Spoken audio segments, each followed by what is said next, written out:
আসসালামু আলাইকুম। সবাই কি অবস্থা, কেমন আছে? আশা করি অনেক ভালো আছে। আলহামদুলিল্লাহ আমি অনেক ভালো আছি। এই তো সকাল সকাল ঘুম থেকে উঠে বিছানাটা সুন্দর করে ঝাড়ু দিয়ে গুছিয়ে নিলাম। তার কিছুক্ষণ পরে নদীর দিকে ঘুরতে গিয়েছিলাম, দেখে একটু ট্রলার যাইতে ছুটে ভিডিও করলাম।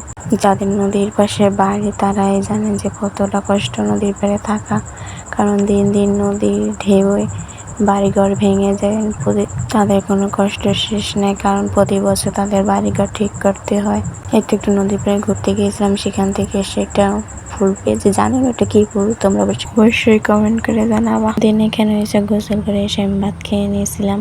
তারপরে একটা ইলিশ মাছের মাথা দিয়ে ভাত খেয়েছি। আমার ইলিশ মাছের মাথা পছন্দ না, অবশ্যই কমেন্ট করে জানাই। তো লাল শাক দিয়ে ভাত খেয়ে শেষ করলাম। আমার মতো কে কে মাথা পছন্দ করেন অবশ্যই কমেন্ট করে জানাবা।